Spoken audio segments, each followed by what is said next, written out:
Hey, welcome to this session, Google Chat Apps 101. We're going to take a close look at how developers can extend Google Chat to create new types of solutions that can change how users and teams will work with Google Chat. There's an awful lot to cover, so let's jump right in. So the first question you may have as a developer is, why build Google Chat apps? Well, hopefully by the end of this session, you'll see the value of chat apps. But up front, the simple answer is to integrate tools and workflows where teamwork happens. And if you think about the way people are working today, things like waiting for responses in email is no longer sufficient, especially the way work is changing these days. Many teams and organizations have shifted to Google Chat as a primary way to stay connected and to collaborate in real time. So as developers, we can take advantage of this trend to build solutions that integrate with Google Chat to really enhance the way folks are working and the way work is getting done. So, quick look at an agenda. We're going to start off with an introduction of chat apps, why they're interesting, how they fit into Google Workspace, and chat itself. We'll cover some key capabilities, explore some common use cases, and take a look at some powerful examples. Next, we'll dive into some of the key features of the chat app platform to give you an idea of what you can build when you make your own chat apps. And then finally, we'll take a look at the how, the aspects of building chat apps, helping to get you started on your app building journey. So, intro to chat apps. So first of all, most folks know what Google Workspace is. In fact, Workspace is quite popular within the developer community, so there's a really good chance you're probably already a user. But just in case you're not familiar with Google Workspace, little background. It's a cloud-based business productivity suite of tools used by billions of users around the world that offer popular applications like Gmail, Drive, Calendar, Docs, Sheets, and Slides, and many more. So from the user aspect, it's the one place where users go to get much of their important work done. Things like working with email, filling out forms, creating spreadsheets, calendaring their activities, managing tasks, you name it. As a developer, Workspace is a platform for opportunity. Everything is accessible and extensible to create solutions that can build on the foundation of how users already work. You can leverage Workspace and its marketplace to reach the millions of businesses and educational institutions, governments, and organizations that use Workspace with your apps. Or you can also just build apps for your own organization's Workspace domain and customize how your very own teams work. Within Workspace, Google Chat has really become the hub of work for teams looking to communicate and collaborate all from one place. Somewhat less formal and more fluid than email, chat users can have one-on-one, one-to-few, or even many-to-many conversations in real time with simple ease. Spaces are a step beyond direct messages, where teams can have a persistent location for conversations around topics, projects, or any other group work that they need to connect on. Spaces also include features for managing tasks, calendars, and files shared right within the room, making them an effective tool for more than just talk. And speaking of more than just talk, naturally chat has become a place where folks go to take action, to get work done. So if you think about common conversations you may see in a team chat, who can help me with this? Or does anybody have the answer to this question? Or can you all jump in a quick meeting? Or, hey, don't forget to fill out your time card. It's these types of conversation where work starts and needs to happen, and it would be great to take action on them right from inside of chat. And that's where chat apps come in and can be super powerful. Chat apps can connect actions with the context of everyday conversations and allow folks to get things done without switching context, without having to perform too many steps or step out of a thread and miss a timely point in the conversation. With chat apps, you can incorporate your solutions and services right in line with the way people work. In essence, what is a chat app? Well, first of all, a chat app is just a type of a custom web application. When you think about all the things you can do with a web app, you can pretty much do those type of things with a chat app too. It's just using a chat-based interface, leveraging the chat platform framework. On the technical side, it's really nothing too complex, and they should feel familiar to create once you start to work with them. Chat apps allow you to integrate with any service, so whatever your backend or service model is, chat apps allow you to connect your offering with the world's chat users. This also allows users to benefit from your application right from inside a chat. This means you can automate any workflow for users, whether it's retrieving data, updating records, creating new entries, whatever steps your application needs to perform, you can automate that and create that to be available through a chat app. And the best part of all this is it's right within the context of the way a user uses Google Chat. So now it's simply made better with the addition of your application. So chat apps kind of fall into two main categories of capabilities, but of course they can be mixed to actually cover a multitude of scenarios. Interactive apps, or conversational apps if you will, are the more traditional type of chat apps where users engage them directly through the chat UI. For example, a user can send a message or a command into a chat app. The chat app will receive an event that contains the message or the action request, and then can create a reply or take action on behalf of the user's interaction. On the other hand, chat apps with data access capabilities are able to read and write chat data, with user consent of course. This includes access to things like chat add-ons such as spaces, members, messages, attachments, and more. An example would be a chat app that can create a brand new space in chat and then add members to it based on some business logic or rules. There are a lot of great, unique data scenarios already available, but do note, at the time of this recording, we're also in the process of developing brand new capabilities to unlock many more. So do please stay tuned and also offer us feedback that you may have of what you'd like to see along the way. Sending messages from a chat app to users is obviously a common feature. Messages can be sent synchronously, so whenever a user invokes a chat app directly, the app replies back immediately, letting the user know the outcome of their input or action. This can be a response in text, or a formatted list of items, or even a dialogue prompting the user for more information. Chat apps can also send out-of-bounds messages asynchronously, so apps don't have to wait for user interaction to respond. They can send messages whenever it's appropriate for the app's use case. Examples there could be, alerts to when an application is down in your organization, or update a file in Google Drive and you want to notify users of those changes, or a change in the status to a task for a project being monitored. This is a great way to leverage the chat UI and its always-on experience to keep users posted on otherwise disconnected events.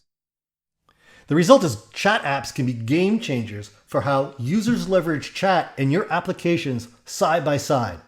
Users can quickly move from conversations to actions to completed activities via very natural, intuitive integrations.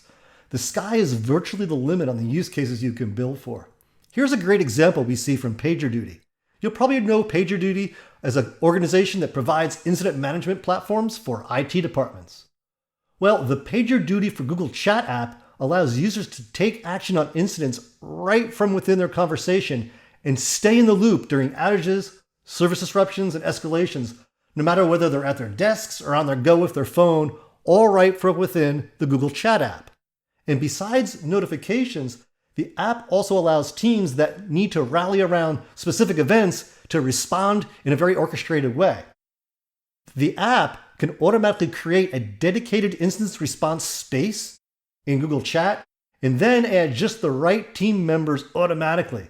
This is awesome because it enables team members to focus on resolving the problem and not having to worry about setting up a collaboration channel to resolve it first. A great use case of better together story with PagerDuty and chat. So what can you build? Well, there's a lot of different use cases that could be really compelling, and here's just a sampling of ideas for you to think about. Think of any scenario where folks need to query for information. Instead of toggling to another application, they can make a request right from within Google Chat. You could build apps like FAQ for answers, or a CRM app to look up customer information. Or what about apps that can process one-off actions to speed up efficiency? Things like filing a bug, or assigning a task, or adding events to a calendar. Another idea? Use chat as an alerting system by firing off asynchronous messages when something important happens. People are already used to getting real-time messages from colleagues in chat, so why not drop your messages in the same spaces to instantly get their attention? Whether you're looking to build chat apps for your company or your own external customers, there are really a lot of interesting use cases that haven't been tackled yet, and we'd love to see what you're going to build. One of the best ways to get inspiration and ideas is to experience existing solutions in action. That said, there's quite a few chat apps already that integrate some of the well-known DevOps solutions with Google Chat. These include chat apps for Asana, Jenkins, GitHub, PagerDuty, and Jira.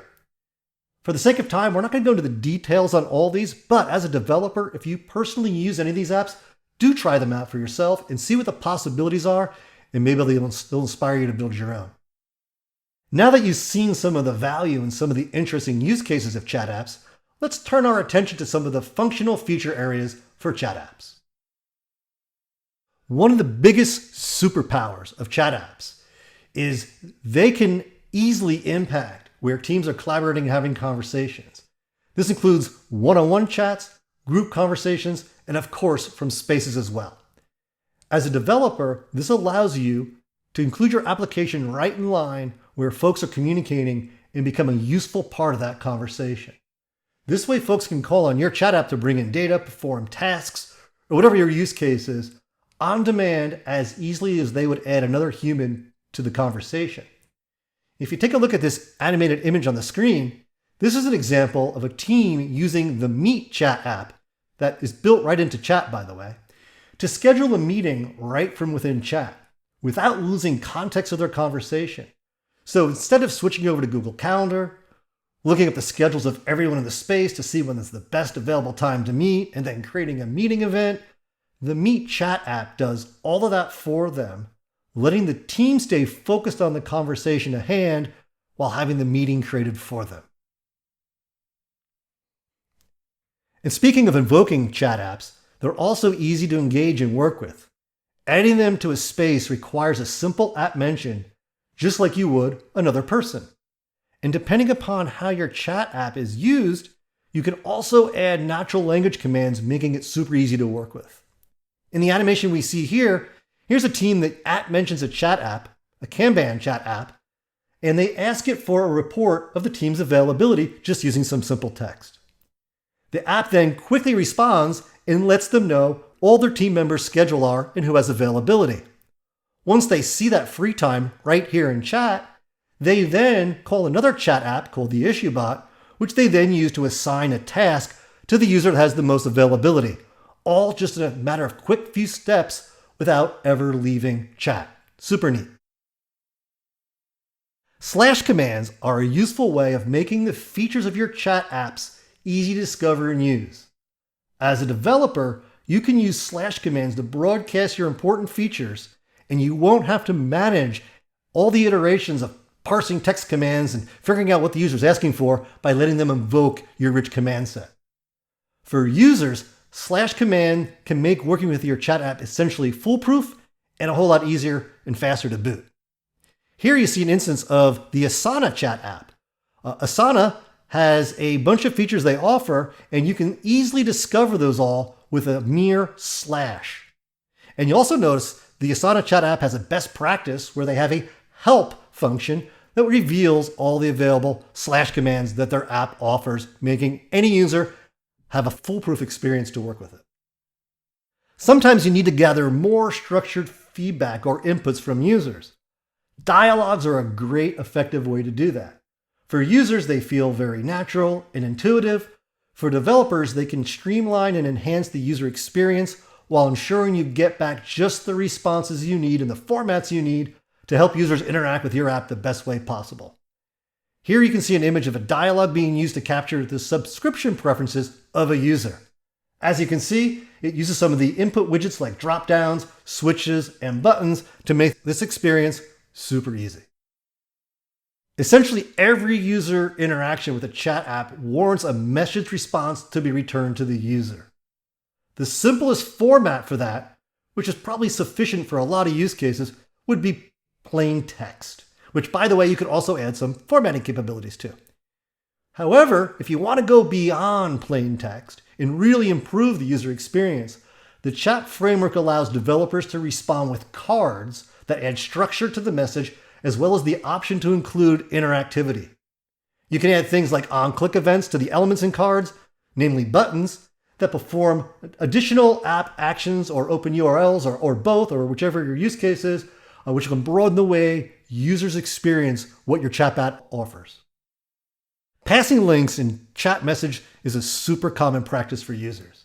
And since one of the design goals for chat is to keep folks engaged and not to have them switch between different browser tabs or go to different applications to follow links, chat apps can preview links to recognize a link of specific type or classification automatically and then preemptively respond to a user to show the pertinent information about that link and offer them actions they can take immediately on that.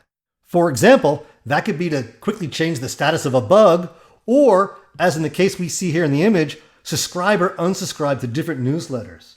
In this case, when the link was passed in, you can see that the chat app replies with a card full of action buttons, making it possible to update the settings via the chat app without ever having to leave chat. Since chat itself is built to alert users when new messages come from colleagues and teammates, it's also a great tool to leverage when important events happen that you want to alert users with using a chat app. This could be letting users know when a project task has been completed, or maybe your company's stock price has changed, hopefully for the positive, or there's an outage in a system users depend upon. Whatever the use case, chat apps can respond directly into spaces and even existing threads asynchronously to notify users when relevant events occur out of bounds. One popular use case shown here is the Google Drive chat app, also another built-in chat app with Google Chat. It allows users to receive asynchronous messages regarding events on any Google Drive files that you have access to. These include things like someone's requesting access on a file you own, or a new comment or action item has been assigned to you, or when a new shared file or folder happens. These messages also contain interactive cards allowing the users to take immediate action right from inside chat. So for example, they can grant that file access or open the file without switching to Drive. As you can imagine here, the use cases are essentially endless. And as you just saw, using Google Chat to send asynchronous messages is super powerful. And you may not actually need to develop a full-blown chat app to leverage them for some use cases. Webhooks offer an alternative way to send asynchronous messages to chat by connecting your existing applications that already capture and respond to events to reply directly via the Google Chat REST API. Your app just needs to create a payload that chat can display. It can be text, can be chat cards, which we'll talk about more in a second, but it will allow you to simply respond to the webhook address that you give when you configure that webhook for a specific chat space that you want to send messages to. Webhooks are super easy to leverage, but they do have some known limitations versus chat apps, and we'll talk about those in the development section. Well, we've already seen how easy it is to add a chat app, just like it is to add a person. They're also easy to discover and find to use too. Chat apps can be published and shared, discovered and managed, just like other applications available from the Google Workspace marketplace.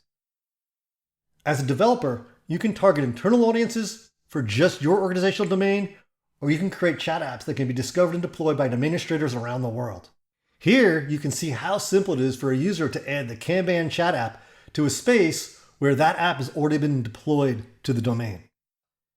How do you get started building these? Let's talk about it.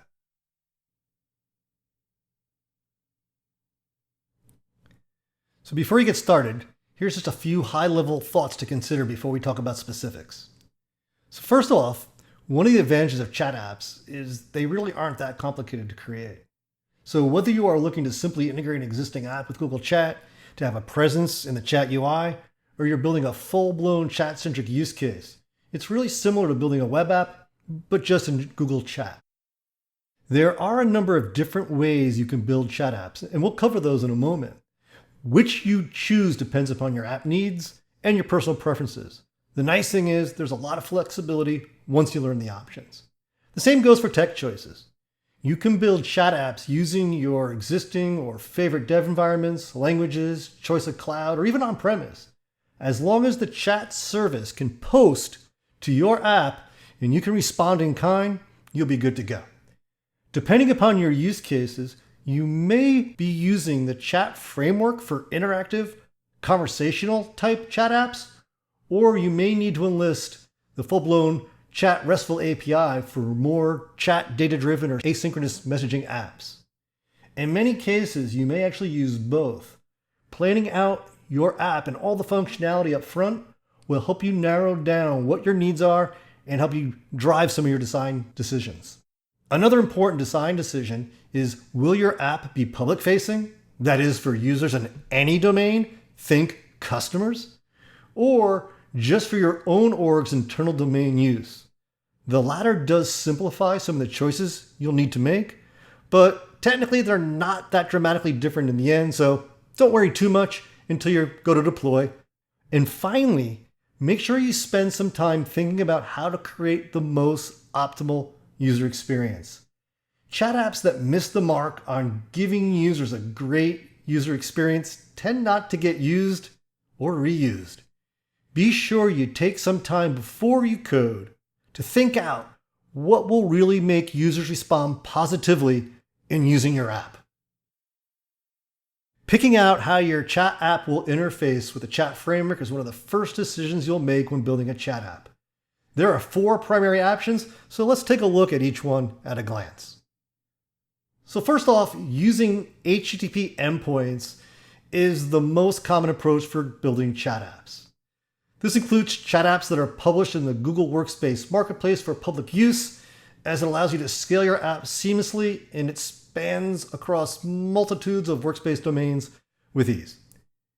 It also provides you the most flexible choice, as it allows you to choose your own tooling or leverage what you've already built to integrate that with your Google Chat app.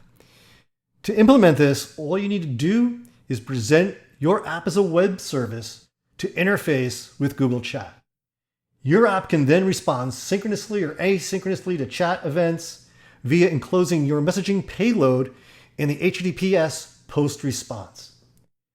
It gets even easier if you're only responding to synchronous events and not offering asynchronous messaging, where you don't even need to handle things like authentication, authorization, or set up a service account or anything like that. Makes it really simple and straightforward.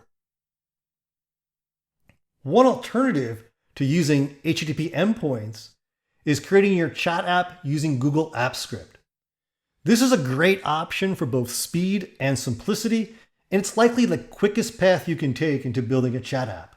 For getting started, there's nothing to configure, there's nothing to set up, as AppScript is simply already included and built in to Google Workspace. In fact, there even is a template for building chat apps included right within the Google Apps Script dashboard. Therefore, all you have to do, leverage this template. It's already stubbed out with chat event handling functions for all the events that chat processes. You can immediately take that, start adding your own logic, which is easy enough to do because with AppScript, it's just a JavaScript-like language, and so you can be off to the races pretty quickly. Also, being native to Workspace means that the authentication is handled automatically, meaning calling any other Workspace API is super easy. And on top of all this, with AppScript being a part of Google Workspace, that means there's no additional cost to host your custom solution logic in the cloud. The speed and ease is why AppScript is definitely a popular choice for internal single domain chat apps. We see it very commonly used there. It's great for teams. It's great for prototyping. It's great for developers of all different skill levels. So perhaps while AppScript chat apps aren't as versatile or scalable as using HTTPS, there's definitely a lot of great utility from using AppScript for many use cases, and it's worth considering, especially if you're just getting started. A little less common than the other methods we already just discussed would be using Google Cloud PubSub as an endpoint for chat apps. This is an option where an organization may be using a firewall, which may prevent Google Chat from sending messages to your app. Therefore, Cloud PubSub endpoints can be utilized to enable your chat app to establish a connection and then subscribe to a pub sub topic that relays messages from your chat app, even if that implementation is behind the firewall, opening a lot more scenarios up and making them possible. As an FYI, do note that chat apps that use pub sub endpoints can only respond asynchronously. So do your due diligence on that when you're doing your planning. And one final choice is to use Google Dialogflow endpoints to integrate your chat app with. This is a great choice if you want to leverage Dialogflow's natural language processing, or NLP, capabilities to add natural flowing conversational experiences to your chat apps. This is a great way of engaging users and helping them just chat, if you will, to your app very naturally. This way, they don't have to learn or understand what the exact commands they have to use. And for you, the developer, you don't have to account for every possible permutation of words and terms that they respond with that you have to then figure out what do they mean or what do they say. You can build on Dialogflow to do that. It's definitely worthwhile to explore this use case if you could benefit from using natural language processing. Once you decide on an option for your chat app, the good news is it's a simple set and forget in the Chat API configuration page, as you see here. Now let's switch over and discuss some of the key components and concepts that make up chat apps. Things like direct messages, spaces, events, messages, and cards. So let's start off with direct messages. So we've already talked about them a little, but the neat thing about direct messages, or DMs for short, is it's a way users can interact with your chat app in an individual context, just like they would with a human user, without relying or expecting on any human intervention. Just the caller and your app. What makes this interesting is you can offer personalized actions and responses that turn the chat interface into a personal productivity tool as a quick way for individuals to get things done without ever leaving chat. One of the side benefits of using a chat app inside a DM is, as the user, you don't need to invoke the chat app to communicate with it. You don't have to mention it or run any commands. It automatically receives all the messages sent to it because it has direct access. Enabling this is a simple one-time configuration in the functionality section of your chat app's configuration page. If you are offering more team-orientated functionality, which is super likely for most chat apps, you can also allow your app to be added in spaces and group conversations too. Like DMs, it's as similar as adding a team member to a space or a chat. But you do have a couple of more events as a developer beyond what just messages offer, namely added to space and removed from space, that you can capture and respond to or perform subsequent actions with. Unlike DMs, users will need to invoke your app each time they want to access it in a space or group convo, which means you'll have to make sure you design your app in a user-friendly way. Configuring this, just like direct messages, is essentially the same way you would do it by going to the chat app's configuration page. But do note, this is not an either or. You can definitely include both scenarios and have your app be accessed both ways. And in fact, a majority of chat apps do offer both options. It simply depends upon your use cases and just requires you to prepare for both the scenarios accordingly. When a user interacts with your chat app, Google Chat sends an event with the details of that interaction to your chat app so it can respond accordingly. There are actually only a few types of events, so it makes it pretty straightforward to handle them all. As we just discussed a moment ago with spaces and group conversations, there are events for when your app is both added and removed from a space. The added to space event lets your app know that it's been added to a new space. And in turn, you can do things like respond with a welcome message or let users know what your app does, which is a great best practice. Conversely, there's a removed from space event. Now, this doesn't let you respond because, of course, your app's already been removed, but you do get very similar data to what you get with the added to space event, such as username, email, timestamp, space name, etc., so that you can log the event or do any post-processing tasks you like when your app gets removed. Now, the message event is clearly the most common event, and it covers the majority of interactions between users and your chat app while it's installed. It includes everything from app mentions to direct messages and more. So we'll talk a lot more about those in a second. And then finally, there's a card clicked event. It's a unique event sent when a user clicks on an interactive card that your app has sent them. And we're going to talk more about those in a moment, but they're super neat and super powerful. All these events deliver a payload with the pertinent information to your app to carry out the user's request when they occur. Here's a quick diagram that visualizes the event flow for a chat app in a space or a group conversation. You can see it starts off with an add to space, it ends up with a remove the space, and in between you can see the interactions that happen through all the messaging events.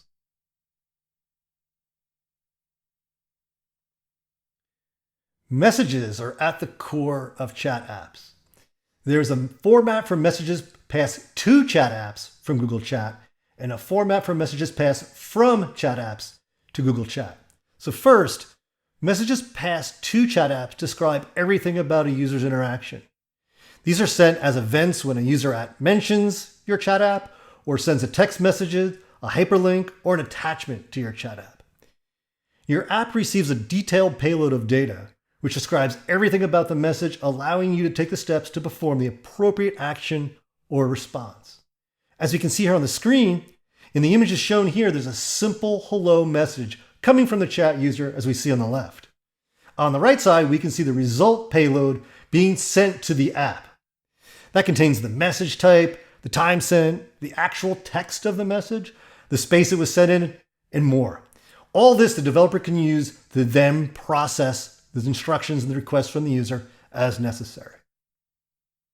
In reverse, when a chat app wants to respond back to a user, there's a message format that Google Chat uses to render that response. The message format starts with simple text, which is really straightforward. As you can see here, just a plain text reply, but you can also add some light formatting to it, like bold, italics, or even straight through. But mostly it's just for basic, succinct messages. For more advanced responses, the chat framework supports creating and sending cards and messages, which offer a much richer and interactive experience, which we'll take a look at in a second. Cards go way beyond simple text, as they are not only more visually appealing, but they also can add interactivity to your response, where users can click on buttons or follow hyperlinks. As a developer, you can assemble cards by drawing from a number of widgets such as sections, images, key value pairs, and many more. You can add structure, style, and interactivity to your responses. As you can see here, they look visually appealing, and as you can see on the right side of the screen, again, you send back that message payload that you construct. To simplify the creation of card responses, there's an available card builder tool for chat that you can find at the address you see here on the screen. This lets you drag and drop design cards for chat apps without getting bogged down and having to write the JSON that the chat framework requires. Helps you speed up the process and keeping it error-free at the same time. Note this tool also works for chat dialogues, which we'll talk about in a second, and this tool is a must-have for any chat app builder. Beyond the main components we just covered, there are a few essential concepts for up-leveling your chat app's experiences too. Let's take a look at these now. So as we talked about in the features section, slash commands are a key way to showcase your chat app's features and make them easy to use at the same time. For the most part, they are pretty much an essential feature for any successful chat app. If you take a look at the left, you can see an example here of a number of slash commands being used with an app, making it really easy to understand what it offers. Luckily, for developers, they're pretty simple to implement too. Fortunately, most of the work is done in your chat app's configuration page. There, as you can see on the right, you define the command, you give it a unique ID number, and a description letting folks know what it does. That's it. Then, as event messages are sent to your chat app, you simply need to look for the presence of a command ID being passed in the message and detect if your command was called. And if it was, take action on it. Dialogues are another great feature for improving usability in a chat app. Similar to a card message response, dialogues are built off of the card framework to give developers many widgets and tools to capture user feedback. Once you design a dialogue, which again you can use with the card builder tool we talked about a few moments ago, then it's just a matter of capturing requests from the user to display that dialogue. So again, if you take a look at the screen, it's very similar to how you work with slash commands. in this case, you simply have a request for a dialog to be displayed. Additional information is then passed in a message payload. There's a dialog event type of request dialog, letting your app know that it's supposed to return the corresponding dialog JSON payload.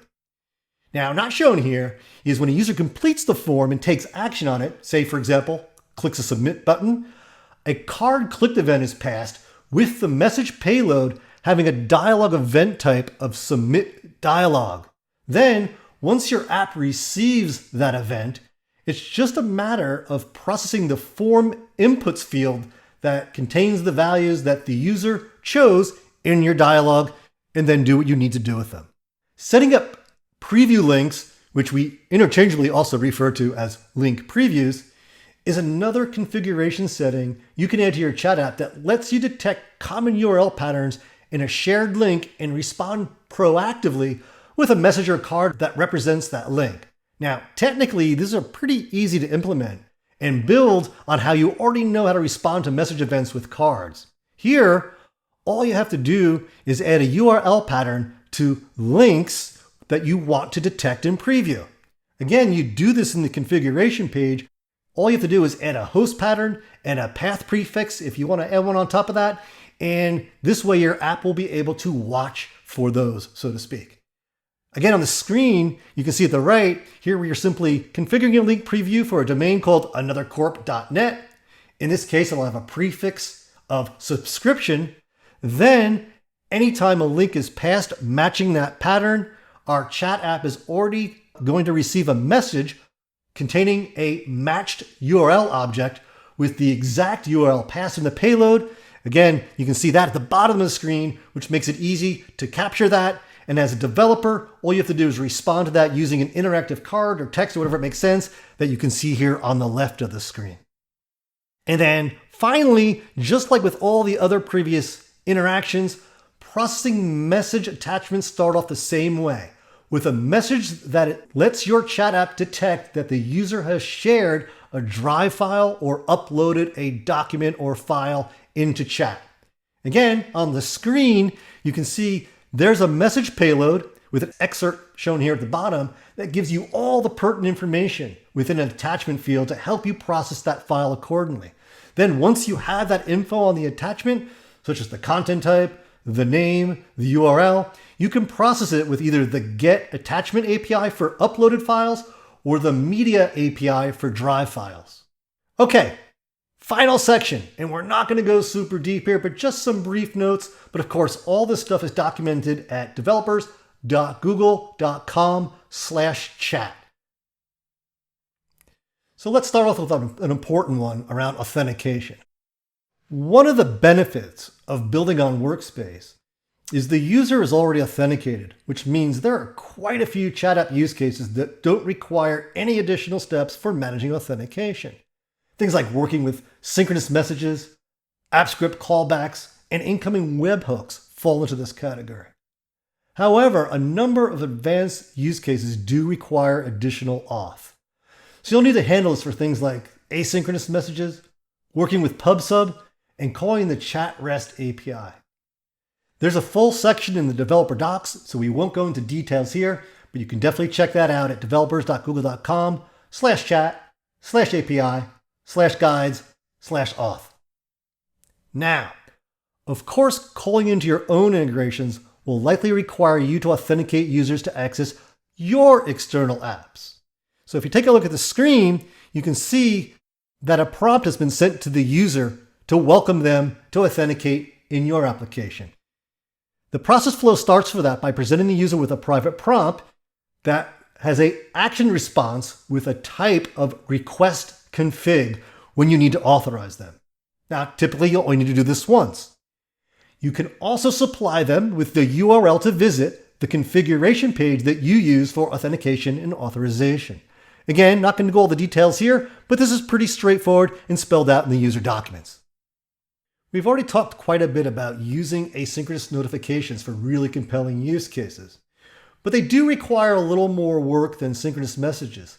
So if you're looking to send out-of-bound messages, or you need more than the 30 seconds to process a response, which is the limit for synchronous messages, you will need to use the Google Chat API and set up a service account to access it. Then you can respond directly to existing messages, create new ones, or whatever your use case is. For more details on preparing this, refer to the auth guide for the Chat REST API. Webhooks, as we've mentioned before, are a quick and easy way to offer asynchronous notifications without a chat app. That said, though, they do have quite a few limitations, such as their domain only, configuration is per space and not programmable, and they can only send messages, but not receive them. But nonetheless, they're pretty compelling if they match your needs. To set up webhooks, you simply select Manage Webhook from any space or group conversation menu. You give it a name, an image if you like, and then copy the webhook URL. And then all you do is you include that address to call from your source application that will be sending messages. For example, on the screen, you can see there's an app script project where it's just a matter of sending back text or a valid card whenever an event occurs to trigger a message, in this case, using a webhook. And finally, the Google Chat API. We've talked about this quite a bit already, and it's a key for many of the advanced use cases you may want to do with your chat apps. Things like asynchronous messages, or if you're really looking to work with Google Chat data, specifically beyond conversational apps. Now that said, there's a ton of things you can already do, but the Chat API is also evolving and opening up a lot of new powerful scenarios. Things like adding spaces, managing members, migrating data in and out of chat, and a bunch more. If you're interested in deep programmatic access to chat, do take a closer look at the Chat API starting at developers.google.com/chat/API. So now that you've got a really good overview of what it takes to build chat apps, the next steps are yours. To get you started, here's a developer checklist of some of the things you'll need to consider to plan your very first chat app. For more information, there's a number of links available here to really help you explore in great detail all the things you need to know about building chat apps. Thanks so much for tuning in, and remember, your journey starts at developers.google.com/chat. Can't wait to see what you build.